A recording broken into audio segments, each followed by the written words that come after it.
कोढ़ी हो जाता है, आलसी हो जाता है, असाध्य रोग पा लेता है, दुखिया हो जाता है। ऐसे लोगों की यह स्थिति हो जाती है कि चलने फिरने से रहित हो जाते हैं। जब ये जीव फंस जाता है तब ये जीव उस मालिक को याद करता है, परमात्मा को याद करता है।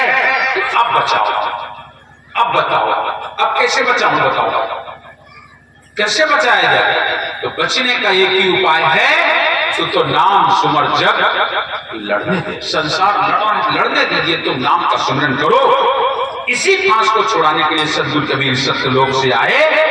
ज्ञान खड़क ले अड़ा खेत में सन सिपाही बाबा आया। साहब ज्ञान की तलवार लेकर के संसार में आए। ज्ञान खड़क ले अड़ा खेत में सन सिपाही बाबा है और भरम किले को तोड़ के ले लिया मुक्ति का नाका है। सतपुरुष की दया रूपी ढाल हाथ में लिए, क्षमा का वक्र पहन करके, विवेक की बंदूक हाथ में धारण करके और चल पड़े जहां पर सत्य पुरुष की बैठक है। वहां से आप आ रहे हैं 3 लोग के बाहर, असंख्य योजन के पार, जहां सामर्थ पुरुष की बैठक है। 27,000 हंसों का लोक है, वहां पर साहब पहुंचे। मुख्य तो 30 लोग हैं, वहां पर अल्पज्ञ जीव नहीं जा सकते हैं, लेकिन सदगुरु जब चाहते तब जाते हैं। वहां से जब मृत्यु लोक की ओर रवाना होते हैं तो क्या देखते हैं कि मृत्यु लोक का रास्ता बंद किए बैठा है। कौन? काल निरंजन। काल निरंजन के पास साहब आ गए और यहाँ देखा कि रास्ता बंद है। 3 लोग 10 दिशा यम घेरे द्वारा, कीर भय सब गिरा लिए विषय का चारा। सारे के सारे जीव नर्क में पड़े हुए हैं, रो रहे हैं, चिल्ला रहे हैं। ऐसे समय में आज 3 लोग 10 दिशा दरवाजे सारे बंद पड़े हैं। सदगुरु वहां पर आ गए। बंदशिला पड़ा हुआ है, कृत्रिम सतलोक बना करके निरंजन वहां बैठा हुआ है। जब सदगुरु वहां पहुंचे तो बड़े अहंकार से निरंजन बोला, यहाँ कहां जा रहे हो? यहाँ तुम्हारा कोई काम नहीं है, यहाँ तुम्हारा कोई काम नहीं है। ये मेरा लोक है और इस लोक में बस मैं ही मैं हूं। जो कुछ करूंगा मैं करूंगा, मैं करता करता हूं। मैं सिरजो, मैं मारो, मैं जा रहा हूं, मैं खाऊं, जल थल में मैं रमा, मोर निरंजन नौ, मैं निरंजन हूं। और इतना ही नहीं, उसने अपना विराट रूप बनाया, विशाल रूप बनाया। और इतना नहीं, बहुत विशाल रूप बनाया। विशाल रूप बना करके सदगुरु के आगे खड़ा हो गया। और जब सदगुरु के आगे खड़ा हो गया तो सदगुरु बोले, अरे इतना विशाल रूप बना लिया तूने, आज तू मेरे को ही धमका रहा है। सदगुरु ने सतनाम की आवाज लगाई और जैसे सतनाम की आवाज लगाई तो उसका जो विराट रूप था, सिर जो थे वो टूट गए। और जैसे सिर टूटे जाकर के गिर पड़े, उसे ही वो आज सदगुरु के चरणों में गिर पड़ा, त्राई त्राई करने लगा। मैंने तो बड़ा भाई समझ करके भिखाई किया था। आप में और सत्पुरुष में कोई अंतर नहीं है। आप जब चाहो, जहां चाहो वहां जा सकते हो और जाओ, जीवों का उद्धार करो। मैं इस मृत्यु लोक का राजा हूं, मैं इस मृत्यु लोक का राजा हूं। आप मेरे ऊपर दया कीजिए, दया कीजिए। जैसे कहा दया कीजिए, साहब ने कहा जाओ, अब तुम जब चाहो तो सिर लगाकर रहो और जब चाहो तो सिर हटाकर रहो। आज से लोग तुम्हें निराकार कहेंगे।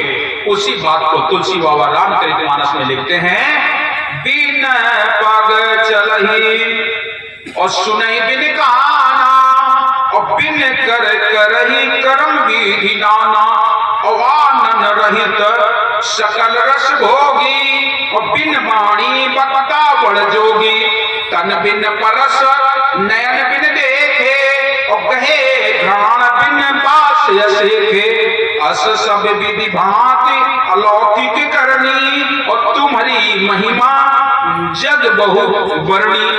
जाओ, जब चाहो तो सिर लगा के रहो और जब चाहो तो सिर हटा के रहो। इस तरीके से साहब से वार्ता किया। इसी बात को लोगों ने क्या किया, लोग कहते हैं कि यहां पर ईश्वर को निर्गुण और सरगुण 2 नाम दे दिए। ईश्वर निर्गुण है, ईश्वर सरगुण है, निर्गुण निराकार और सरगुण साकार कह करके आज ईश्वर को भरमा दिया। तो प्रिय सज्जनों, निर्गुण सरगुण को साहब बता रहे हैं, निर्गुण सरगुण झगड़ा बाजे, दो दल तजे तो पुरुष विराजे। दोनों दलों को छोड़ना है। साहब कबीर ने दोनों दलों को छोड़ने की बात कही। ना निर्गुण ना सरगुण भाई, ना सूक्ष्म स्थूला, ना क्षर ना अभिगत भाई, ये है जग का भूला। जहां पुरुष तहां कछु नहीं, कहे कबीर हम जाना, और हमारी सैन लखे जो कोई पावे पद निर्वाणा। तो ये निर्गुण और सरगुण फिर झगड़ा बन गया। आज भी समाज में कुछ लोग कहते हैं वो निर्गुण है, कुछ कहते हैं सरगुण है। अब तुम बताओ, निर्गुण बड़ा है कि सरगुण? कौन बड़ा है? आपस में लड़ते हैं। निर्गुण वाले कहते हैं निर्गुण बड़ा है, सरगुण वाले कहते हैं सरगुण बड़ा है। लेकिन एक गाड़ी के दो पहिया है, एक गाड़ी के दो पहिया है। एक अगर निकाल दी जाए तो गाड़ी गंजे जाई न जाए। दोनों है, दोनों एक साथ। इसलिए साहब कबीर ने जवाब दिया, निर्गुण तो मोर बाप लगे थे, सरगुण लागे मातारी। काको निन्नो काको बिंदो दोनों पल्ला भारी। दोनों बराबर है। वैसे तो सतलोक के लिए बात करते हैं तो उसमें साफ कहते हैं ना निर्गुण ना सरगुण भाई। वहां निर्गुण सरगुण कुछ नहीं है, ये तो तुम यहां बना के रखो। ना निर्गुण ना सरगुण भाई, ना सूक्ष्म स्थूला, ना क्षर ना अभिगत भाई, ये है जग का भूला। जहां पुरुष तहां कछ नहीं, कहें कबीर हम जाना, और हमारी सैन लखे जो कोई पावे पद निर्वाणा। हमारी सैन को जो लखे वो निर्माण पद को पाएगा। ये निर्गुण सरगुण कहने की बातें हैं। निर्गुण किसे कहते हो? आंख कान बंद करके जो बैठता है वो निर्गुण का पुजारी है। सरगुण का पुजारी मतलब जो मंदिर में जाकर के जल चढ़ाता है या मूर्तियों को भोजन खिलाता है वो सरगुण है। ये केवल आपकी कहने की बातें हो गई। ये सब इससे परे है। निर्गुण सरगुण निराकार साकार चार शब्द बने। एक निर्गुण, एक निराकार, सरगुण और साकार कहां रहते हैं? केवल ये तो बताओ, ये रहते कहां? कौन से मंदिर में, कौन से तीर्थ में, कहां है? ये आप लोगों ने बना रखे हैं, निर्गुण निराकार सरगुण और साकार। ये कहीं और नहीं रहते, तुम्हारे अंदर निवास करते हैं। अपने अंदर देखो। तुलसी बाबा ने कहा, बिन पग चले सुने बिन काना, बिन कर करे कर्म बिन नाना, आनंद रहित सकल रस भोगी, बिन वाणी बक्ता बड़ जोगी, तन बिन परस नैन बिन देखे, कहे घ्राण बिन बास सेके, अस शब्द विधि भांत अलौकिक करनी तुम्हारी महिमा जो गोवर्णी। कहां रहता है कि नहीं कहीं? ये निर्गुण निराकार सरगुण साकार की मैं आपको बताऊं, बिन पग चले सुने बिन काना कहां रहता है? एक उदाहरण से सुनाता हूं। एक सेठ जी थे, दुकान थी उनके पास, बूढ़े थे। वो सेठ जी कोई त्योहार का समय रहा होगा, सब लड़का बिटिया धंधे रोजगार में चले गए। दुकान खोले, देखे तेल कम हुईगा है, और तेल की बिक्री होगा है। क्या करें? चलो तेल पिराला मन चले। तो वही जमाने में मटकी होती रहा, मिट्टी के बर्तन, स्टील प्लास्टिक नहीं होती थी। वे क्या करें सेठ जी? राई भरे मुड़े पर धली ने हाथे वाले लीने मटकी पहुंचे जाए कोल्हू पर, और कोल्हू पर जाके बोले का नाम भैया हमारा राई जल्दी पेर दो, हमारी दुकान खाने। वो जैसे राई पेरिस तो दो चीजें हो गई, एक राई दूसरा खरी।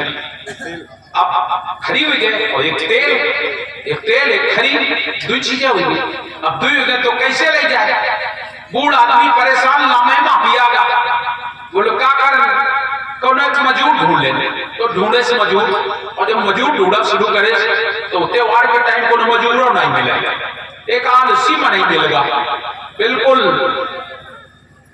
कोनो काम नीचे नहीं करे वो में नहीं मिलेगा। उसे कहता ना भैया हमारा तेल और खरी हमारे दुकान में पहुंचा दो, हम तुम्हें आज त्योहार के दिन 2 रुपया देंगे, दुकान बंद है।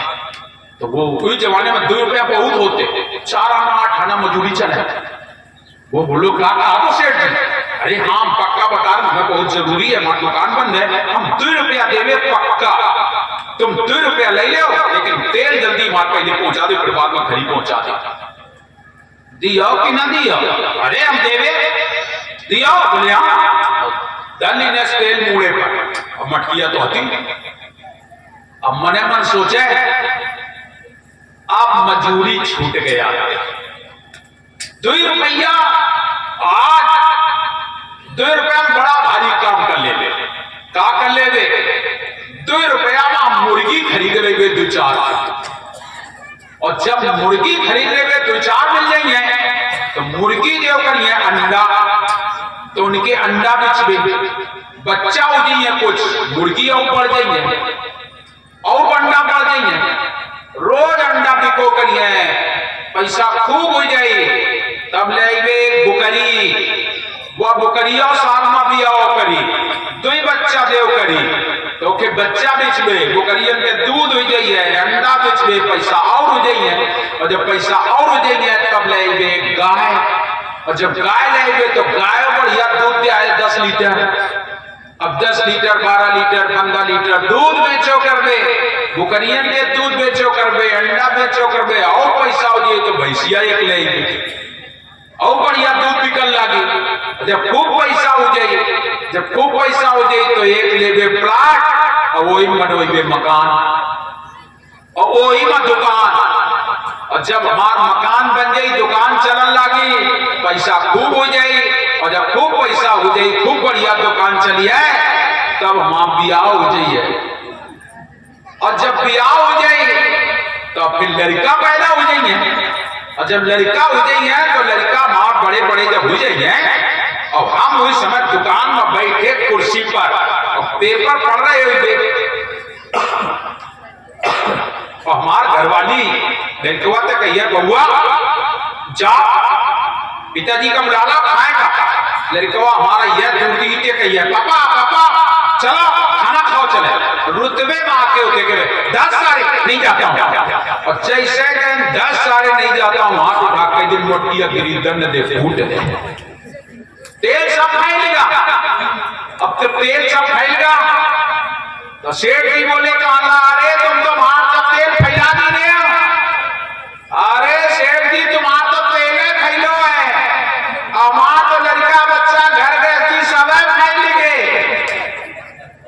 ना तुम रुपया दियो ना लड़का बिटिया हुई है। अब हम तुमसे पूछा नहीं आता कितनी देर में हुई गए, 2 मिनट नहीं लगा, ठीक है ना, 2 मिनट में वो आदमी काका कली ने बिन पग चलाई, चलो कि नहीं चलो, सुनई बिन कहा 2 मिनट में उसने मुर्गी पालिस, बुकरी पालिस, गाय पालिस, भैंसिया पालिस, प्लाट खरीदे, मकान बनाए, दुकान बनाए, ब्याह होगा, लड़का बिटिया तय हुई ना। यो कौन आया?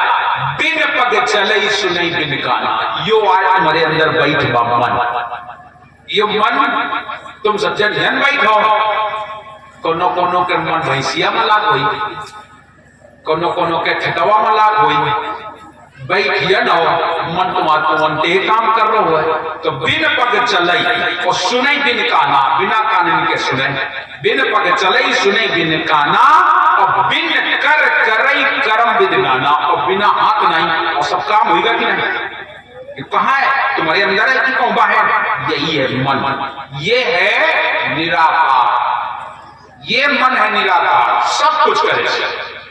निर्गुण, निर्गुण है तुम्हारे अंदर बैठी हुई आत्मा, ये गुणातीत है, ये निर्गुण है, इसमें कोई गुण नहीं, जहां है जैसा है उसी रूप में ढल जाती है, ये है निर्गुण, ये आत्मा निर्गुण है। साहब कबीर कहते हैं निर्गुण से हम चली आए, कहां से आए हैं? ये आत्मा कहां से आई है? निर्गुण से, निर्गुण से हम चली आए, सरगुण ही समाये हैं, और बिसर गए कि जान तो माया में बुलाए हैं। तो मन है ये तुम्हारा निराकार, और आत्मा है निर्गुण, और सरगुण और साकार। सरगुण उसे कहते हैं जिसमें सारे गुण हों, सर्वगुण संपन्न सरगुण, सरगुण वो है जिसमें सारे गुण हैं, उठे बैठे ले दे खाए पिए चले फिरे जो सब कुछ करे उसे सरगुण कहते हैं।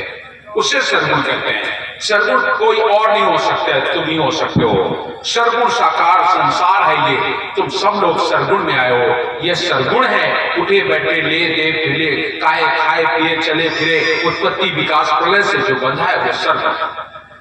साकार, साकार जब इससे निर्गुण और निराकार निकल जाए तब क्या हो जाता है? साकार। जैसा आकार है वैसा आकार पड़ा रहना, ये है साकार। साकार केवल आकार आकार पड़ा रहा। आप मंदिर में जाते हो, वो सरगुण नहीं है, साकार है।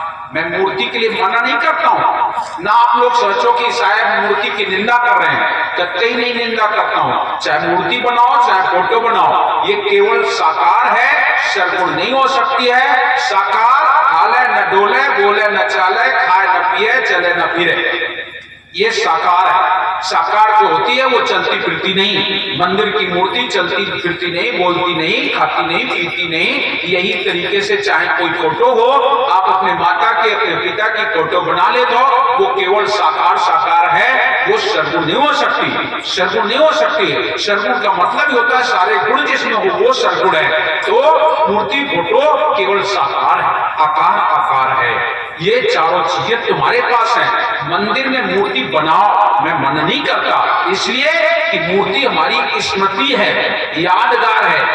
यादगार हो सकती है, लेकिन सोचो कि वही अब तुम्हारे घर बाबा की फोटो धरी हो, तुमसे पूछो जाए ये को आई, तो सही दे कह दिया हमारे बाबा आई। लेकिन सही बताओ बाबा है का? बाबा नहीं है, बाबा की फोटो है। लेकिन कहियो आए कि हमारे बाबा आई, ये आए हमारे बाबा। अगर कहूँ ग्रुप में हो फोटो तो इशारा दे के बताइए गली धर के, ये हमारे बाबा आई, देखो ये हमारे बाबा आई। बाबा नहीं है, बाबा की फोटो है। ठीक इसी तरीके से मंदिर में जितनी भी मूर्तियां हैं वो केवल स्मारक है, याददाश्त है। उनकी मूर्तियों को बनाओ, उनकी महिमा को सुनो, सुनाओ, दुनिया को संदेश दो, तो कल्याण होगा। लेकिन मूर्ति खाली पूजते रहोगे, कोई कल्याण नहीं होगा। मूर्ति के पूजने से कुछ नहीं मिलेगा। स्मार्ट है, वो याददाश्त है। तो मूर्ति बनाना, साहब कबीर ने मना नहीं किया पूजा करने के लिए, उन्होंने तो सीधे कहा पूजो, पाथर पूजे हरि मिले। अगर पत्थर को पूजने से भगवान मिल जाए तो मना कहा किया, उन्होंने क्या कहा? पाथर पूजे हरि मिले, तो मैं पूजूं पहाड़। अगर छोटे से पत्थर को पूजने से भगवान मिल जाए तो पूरा पहाड़ में पूज डालो। और आप लोग क्या पूज रहे हो? छोटा सा टुकड़ा पत्थर का पूजते हो, पूरे पत्थर को इनकार करते हो। तुलसी बाबा भी इस बात को सहमत है, कहते हैं सब बन तो तुलसी भया, सब नदियां गंगा राम, सब नदियां गंगा भई, सब पत्थर सालिक, सब नदियां गंगा भई, सब पत्थर सालिक राम, और सब बन तो तुलसी भया जब चीना आतम राम। उन्होंने भी वही बात कही है। मैं आपसे निवेदन करता हूं, मूर्ति बनाना अलग चीज है, लेकिन आप लोगों जो निर्गुण सरगुण का झगड़ा बना दिया, साहब ने इसका विरोध किया कि निर्गुण परमात्मा के नाम पर झगड़ा मत करो। वो ना निर्गुण ना सरगुण, वो निर्गुण भी नहीं है सरगुण भी नहीं, इनसे परे है। ना निर्गुण ना सरगुण भाई, ना सूक्ष्म स्थूला, ना छरना अद्वैत भाई, ये है जग का भूला, ये संसार का भुलावा है। ना निर्गुण ना सरगुण भाई, ना सूक्ष्म स्थूला, ना छरना अद्वैत भाई, ये है जग का भूला। जहां पुरुष वहां कछ नहीं, जहां सत्पुरुष, जहां परमात्मा है, जहां ईश्वर, वहां ये सारा कोई विवाद नहीं। जहां पर पुरुष कहां वहां कछ नहीं, कहें कभी हम जाना, और हमारी सैन लखे जो कोई पावे पद निर्वाणा। जो हमारी सैन को लगे वो निर्माण पद को प्राप्त होता है। तो प्रिय सज्जनों, इस तरीके से निर्गुण सरगुण की महिमा सुनाई और आज निरंजन जी को बताया। निरंजन जी दोनों हाथ जोड़ करके वचनबद्ध हुए, बोले पुरुष कबीर से धर्म राय कर जोड़, तुम्हारे हाथ ना रोक, तुम्हारे हंस न रोकियो दुहाई लाख करोड़, तुम्हारे हंसों को मैं नहीं रोकूंगा। जब वो जीव आएगा संसार में, तो संसार से जब जाएगा अपने लोग को, मैं उसे जाने दूंगा। वहां पर भी निरंजन जी ने कुछ वरदान मांगा है इस मृत्यु लोक में आने के लिए। क्या वरदान मांगा? निरंजन जी बोले तुम जा रहे हो मृत्यु लोक? हाँ जा रहे हैं। सतयुग का समय है, अभी सृष्टि का उद्भव हुआ है, और आप अपनी बात सुनाओगे, सारे जीव आपके साथ चले जाएंगे। फिर मुझे राज मिलने से क्या फायदा हुआ? इसलिए दया करके सतपुरुष ने मुझे भवसागर की राज दी है, आप भी मुझे कुछ दीजिए, तब आप जाइए। बोले मांगो क्या चाहिए? बोले सतयुग त्रेता द्वापर में थोड़े जीव जाए, सतयुग त्रेता द्वापर माई थोड़े जीव जाए, जग माई थोड़े से जीव जाए, ज्यादा ना जाए, नहीं तो हमारा पेट कैसे, हमारी उदर पूर्ति कैसे होगी? इसलिए सतयुग त्रेता द्वापर में कहने को ऐसा कहा जाता पंथ ना जारी करें, जबकि साहब ने सतयुग में भी पंथ स्थापित किया। माता सतेजी बाई को 7 वंश की गुरुवाई करके दिया। त्रेता में साहब मुनिंद्र कबीर के नाम से आए और आकर के उन्होंने चतुर्भुज साहब को 16 वंश की गुरुवाई करके दिया, और आज भी उनकी सिहावा नाम के पहाड़ पर समाधि है मुनिंद्र ऋषि के नाम से। और रामचरितमानस भी इस बात को साक्षी है। रामचरितमानस भी कहती है कि वो मुनिंद्र कबीर कौन थे, क्या थे? इस समय भगवान राम अत्रि ऋषि के पास गए हैं, उस समय पर अत्रि ऋषि ने भगवान राम की वंदना की है, और जब वंदना की है तो राम से ये बात कही है कि हे राम, तुम उस संत के पूजक हो, उस संत के तुम पूजक हो जो मुनिंद्र कबीर है। इसकी बात को आप लोग ध्यान देंगे। आरण्य कांड में सोरठा 3 के नीचे जो छंद लिखा हुआ है उसमें लिखा हुआ है नमामि भक्तवत्सलम कृपालशील कोमलम भजामते पदामुदम अकामते सुदामदम निकाम श्याम सुंदरम भवामनाथ मंगरम प्रफुल्ल कंज लोचनम मदादि दोष मोचनम प्रफुल्ल बाहु विक्रमम अप्रमेय प्रणय वैभवम निसंग चाप सायकम धर्म त्रिलोक नायकम दिनेश वंश मंडनम महेश चाप खंडनम और मुनीन्द्र संत रंजनम। हे राम, तो मुनीन्द्र संत के पूजक हो, तुम्हारे गुरु है वशिष्ठ, और वशिष्ठ जी ने मुनीन्द्र कबीर को नाम दिया था मुनीन्द्र कबीर से, इसलिए तुम मुनीन्द्र संत के पूजक हो। तो सतयुग में सत्सुकृत कहलाए और त्रेता नाम मुनीन्द्र धराए। वो मुनीन्द्र कबीर की समाधि आज भी सियावा नाम पर स्थित है त्रेता युग में। और इसके बाद में द्वापर युग में साहब करुणामय के नाम से आए, राय बन के जिन गुरु को 27 वंश की गुरुवाई गद्दी दिया। आज भी द्वापर युग के कुछ स्थान सुरक्षित है, जैसे द्वारिकापुरी में कबीर कोठा, जैसे जूनागढ़ में जाओगे रानी हिंदमती का किला, आज भी वो सुरक्षित है। और कलयुग के तो बहुत सारे स्थान आज भी सुरक्षित है। आप लोगों से निवेदन करता हूँ, वो हमारे साथ कबीर सतयुग में सत्सुकृत, त्रेता में मुनीन्द्र, द्वापर में करुणा में, कलयुग में कबीर के नाम से कहलाए। चारों युग प्रकट श्री राम माया रही धरिष्ठ पीरा। तो निरंजन कहता है, कह रहा है कि आप चारों वर्ती लोग तो मुझे वरदान दो। क्या वरदान चाहिए? सतयुग त्रेता द्वापर में थोड़े चल जाए। साहब बोले जाओ, एवं मस्त दिया। निरंजन घबरा गया कि सतयुग त्रेता द्वापर भी जे रहे हैं और आप जा रहे भी रहे हैं, फिर हाथ जोड़ के कहोगे आप जा रहे हैं? बोले हाँ। तो एक बात और बता दो। बोले क्या? कलयुग में तुम किस नाम से जाओगे? तो बोले कलयुग में मैं कबीर नाम से जाऊंगा। तो निरंजन बोला तुम एक कबीर पंथ चलाओगे, मैं 12 कबीर पंथ चलाऊंगा। साहब बोले 12 नहीं तो 18 चला लेते।